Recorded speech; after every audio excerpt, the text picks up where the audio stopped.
नमस्कार, जय श्री कृष्ण, जय हिंद साथियों।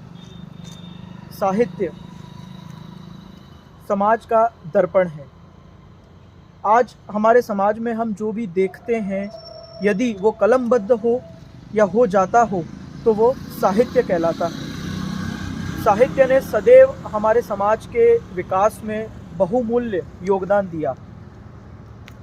आज हम आपके सामने कुछ एक ऐसी प्रति अथवा पुस्तक लेकर उपस्थित हो रहे हैं जिसके सृजन के बारे में कभी भी हमने सोचा नहीं था कि क्या हम इस तरह की पुस्तक का सृजन कर पाएंगे। हरिया से हरिप्रसाद बनने की हरि गाथा के यादों का तरकश का विमोचन पिछले माह 31 जनवरी को हुआ। बहुत सारे लोगों के ये सवाल थे कि हम आपकी इस पुस्तक का चयन पठन हेतु क्यों करें। तो मैं अपने साथी लेखक, मेरे बड़े भाई, सहयोगी भाविक जी सर से निवेदन करूंगा कि इस प्रश्न का उत्तर वह आपको बताएं। नमस्कार, जय हिंद, जय श्री कृष्ण सभी साथियों को। जैसा मेरे साथी स्वप्निल जी ने बताया आपको कि यादों के तरकश इस पुस्तक का हमने चयन क्यों किया, तो मैं अक्सर गुजरात, अहमदाबाद जैसे शहरों में गुजरात में जब जाता रहता हूँ या महाराष्ट्र वगैरह जाता हूँ तो मेरे साथी मित्र कहते हैं कि राजस्थान को मरुधरा के नाम से जाना जाता है, तो क्या वहाँ पे पानी की वास्तव में कमी है, मरुधरा क्यों कहते हैं। तो मैंने कहा कि बस ये तो खाली हवाई बात है, राजस्थान में भी चंबल है, माही है, ऐसे पानी से भरे हुए क्षेत्र हैं और काफ़ी सारा विकास है, आप राजस्थान को अच्छी तरीके से जानते नहीं हो। तो उन्होंने बोला कि हम राजस्थान को कैसे जानें। तो मैंने कहा कि राजस्थान को जानने के लिए राजस्थान के व्यक्तित्व के बारे में जानना ज़रूरी होगा, और ऐसे व्यक्तित्व जिन्होंने इस मरुधरा को प्राकृतिक तौर पर हरित धरा बनाने में योगदान दिया है। और जैसा कि पुस्तक का जो शीर्षक है हरिया से हरि गाथा, और एक तरीके से मैं ये कहूँगा कि उन्होंने मरुधरा को हरित धरा बनाने में जो सहयोग दिया है, तो वो मुझे निजी तौर पर अच्छा लगा कि मरुधरा को जो व्यक्ति हरित धरा बना सकता है उसके सम्मान में कुछ तो होना चाहिए। और हमने ये पुस्तक इसलिए लिखी कि उनके सम्मान में ये पुस्तक समर्पित हो। आम तौर पे ये माना जाता है कि हमारे आसपास जो चीज़ें होती हैं, जैसे कस्तूरी का मृग जो होता है उसके पेट में कस्तूरी होती है और पूरे जंगल में घूम लेता है कि कुछ ना कुछ स्मेल आ रही है, मुझे सुगंध आ रही है, ये कहाँ मिलेगी, लेकिन वो चीज़ उसके अंदर ही होती है। तो हम एक बार राजस्थान के जो महान व्यक्तित्व हैं उनके बारे में लिखने की शुरुआत कर रहे थे, तो हमने पास में हरिप्रसाद जी बैठे हुए थे, हमारे दादाजी, उनसे बात करी कि दादू हमको एक लेख लिखना है, राजस्थान के व्यक्तित्व जो भी हुए हैं, जो अनसंग हीरोज़ हैं, जिनके बारे में लोग नहीं जानते, उनके बारे में हमें जानना है। तो उन्होंने हमें कुछ नाम बताया और उन्होंने शुरुआत करी यात्रा कि इसके बारे में लिखो, इसके बारे में लिखो, इनके बारे में लोग नहीं जानते हैं। फिर उन्होंने चंबल के बारे में बताया कि राजस्थान में चंबल की शुरुआत ऐसे हुई, माही डैम बना तो किस तरीके से यहाँ की नींव रखी गई। तो मुझे लगा कि ऐसा व्यक्ति जो इन सब चीज़ों के बारे में बता रहा है, उसके बारे में पूछा जाए, उनके पास कितना नॉलेज होगा। तो मेरा ध्यान अचानक ही उनकी ओर गया, उनके चेहरे पे एक चमक थी और उनसे पूछना शुरू कर दिया कि दादू आप अपना अनुभव बताएं। जब उन्होंने अपना अनुभव बताया तो मुझे लगा कि वो बगल में छोरा और शहर में ढिंडोरा, हमारे पास ही ऐसा व्यक्तित्व बैठा हुआ है जिसने राजस्थान को मरुधरा से हरित धरा बनाने में काफ़ी सहयोग दिया है, अपना जीवन खपा दिया है। तो क्यों ना शुरुआत उसी से की जाए, और वही सही मायनों में हमारे अनसंग हीरो है। तो पहले प्रश्न का उत्तर साथी ने जो मुझे कहा कि इस पुस्तक का चयन क्यों, तो यही कहूँगा कि हरिया से हरिप्रसाद की गाथा, या कहें मरु प्रदेश से हरित प्रदेश बनाने की यात्रा, इस पुस्तक में सम्मिलित है उनकी जीवनी में। इस वजह से हमने इस पुस्तक का चुनाव किया था। अच्छा, इसके बाद मैं ये बताना चाहूँगा कि किताब तो बहुत सारी हो सकती थी, हम कुछ भी ले सकते थे, लेकिन फिर भी स्वप्निल जी से मेरी चर्चा हुई कि ऐसे कंटेंट का चुनाव हम क्यों करें, क्या हम युवाओं के लिए कुछ कर पाएंगे इससे संबंधित। तो उन्होंने बोला कि हाँ बिल्कुल, हम निश्चित तौर पर युवाओं के लिए कुछ कर पाएंगे। तो उन्होंने क्या कहा, मैं स्वप्निल जी को ही पूछूंगा। स्वप्निल जी। जैसा कि मेरे बड़े भाई भाविक जी ने एक सवाल रखा कि युवाओं के लिए इस पुस्तक में क्या विशेष है, क्यों पढ़नी चाहिए युवाओं को ये पुस्तक। तो मैं आपको बताना चाहूँगा कि हर युवा के जीवन में या हर मनुष्य के जीवन में एक ऐसा पल आता है जब वो संघर्ष की स्थिति में होता है।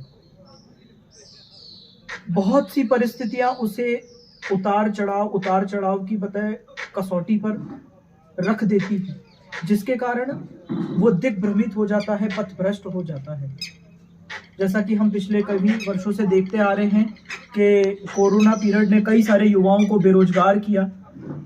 बेरोजगारी का दंश इतना भारी रहा कि वो सामाजिक रूप से मिलने वाली आलोचनाओं को सहन नहीं कर पाए और उन्होंने आत्महत्या का सहारा लिया। लेकिन जब आप यादों का तर्कश पुस्तक को पढ़ेंगे तब आपको ये लगेगा कि किस प्रकार से हम विकट परिस्थितियों से एक अच्छी परिस्थितियों की ओर बढ़ सकते हैं। मैं एक छोटा सा उदाहरण के माध्यम से आपको बताना चाहूँगा कि जब हमने अपने दादाजी से ये पूछा कि आप के क्या विचार हैं युवाओं को लेकर के, आज का जो समय चल रहा है उससे किस प्रकार युवा उभर कर बाहर आए और अपने आप को आगे बढ़ाए, तब उन्होंने ये कहा कि उन्हें हमेशा अपने जीवन की एक घटना याद आती है कि 1955 में जब वो हाथरस से पलायन करके राजस्थान कोटा में आए थे, तब उनकी उम्र मात्र 18 वर्ष थी और 12वीं कक्षा उन्होंने 12वीं कक्षा की परीक्षा उन्होंने दी थी। तो कुछ समय तक वो एकांतवास में रहे और उन्होंने अपने ताऊजी प्रोफेसर SS कुलश्रेष्ठ, जो कि उस समय कोटा के हार्वर्ड कॉलेज के प्रमुख थे, उनसे उनके सामने एक सवाल रखा कि मैं इस तरह से खाली नहीं बैठ पाऊंगा, मुझे कुछ करना है। जो परिस्थितियां या जिस इलाज के अभाव में या अर्थ के अभाव में मैंने मेरी माँ को खोया है, मैं अब परिवार के अन्य सदस्यों को इस तरह से खोना नहीं चाहता।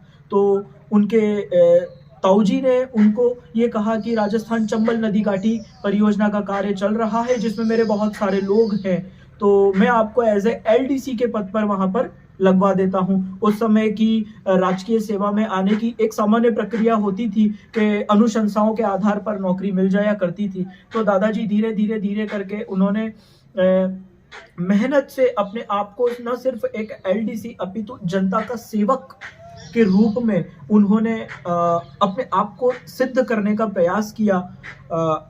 ऐसा कहा जाता है कि जब 1955 से 58 का उनके जीवन का एक कह सकते हैं कि एक ऐसा दौर आया परिवर्तन का, तब उन्होंने किसी से पूछा कि मुझे यहाँ संतुष्टि नहीं है, मैं अधिक लोगों की मदद करना चाहता हूँ, तो मुझे क्या करना चाहिए। तब उस समय राजस्थान के 1956 के एकीकरण के बाद 1958 में पहली बार राजस्थान प्रशासनिक सेवा की विभिन्न विभागों ने भर्तियां निकाली थी। तो उनकी रुचि, जो कि बचपन से वो गणित के विद्यार्थी रहे, तो उनकी रुचि अकाउंटेंट के रूप में रही, एक लेखाकार के रूप में उनकी रुचि रही। उन्होंने उस परीक्षा की तैयारी करी और हम बड़े गर्व से कहते हैं कि हमारे दादाजी राजस्थान लेखा सेवा के उस प्रथम बैच के अंदर नियुक्त हुए। तो मैं आपको यही बताना चाहूंगा कि इतनी सारी विकट परिस्थितियां, समय, काल, स्थान आदि बदलने के बाद में भी उन्होंने हिम्मत नहीं छोड़ी और वो आज इस मुकाम पर थे कि उन्होंने 1958 से लेकर निरंतर 1995 तक देश की सेवा करी।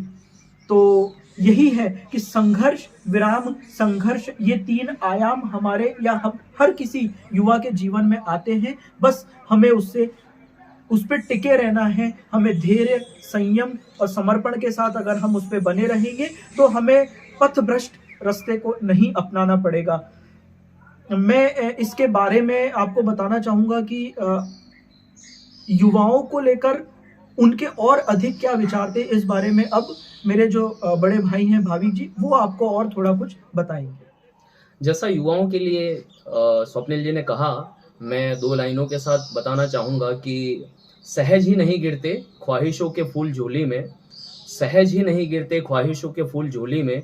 इसके लिए कर्म की शाख को हिलाना होगा और कुछ ना होगा कोसने से अंधेरों को, अपने हिस्से का दिया खुद ही जलाना होगा, अपने हिस्से का दिया खुद ही जलाना होगा। हमारे दादाजी हरिप्रकाश जी कुलश्रेष्ठ, आदरणीय दादाजी हमारे, उनके पास जब हम बैठे हुए थे, पुस्तक के बारे में चर्चा कर रहे थे, तो युवाओं पर उनके विचार जो जानने थे, तो उन्होंने ये कहा कि भाविक देखो, जो युवा होता है उसका उल्टा अगर अपन देखें तो होता है वायु। वायु अगर मंद मंद चलती है, अच्छे से चलती है, तो एक शायर शायरी लिख सकता है, हमें रोमांटिक एहसास होता है। लेकिन यही वायु अगर प्रचंड रूप धारण करती है, तूफान बन जाती है, चक्रवात बन जाती है, तो लाती है विध्वंस और विनाश। उसी तरीके से जो युवा है आज का, अगर उसकी बात करें तो वो भी मंद मंद रहता है, अच्छी तरीके से सुव्यवस्थित तरीके से रहता है, देश के निर्माण में योगदान देता है। लेकिन यही युवा अगर मार्ग से भटक जाए वायु की तरह, तो लाता है विध्वंस और विनाश। तो इन युवाओं को किस तरीके से एक दिशा दी जाए ताकि वो वायु के तौर पर पवन चक्की के रूप में जिस तरीके से वायु बिजली का निर्माण करती है, उसी तरीके से युवा हमारे देश के लिए कुछ निर्माण कर सके। तो दादाजी ने ये विचार रखे कि युवाओं को हम किस तरीके से, उनकी ऊर्जा को कैसे हम देश के हित में योगदान में ले सकते हैं। तब मुझे लगा कि ऐसे व्यक्तित्व के जो सुझाव हैं युवाओं के लिए काफ़ी कारगर हैं, काफ़ी सहायक हैं। तो हमें उनके जो बिंदु हैं, उनके सुझाव हैं, उनके मार्गदर्शन की जो हमारे धरोहर है, उसको हमारी किताब में सम्मिलित करना चाहिए।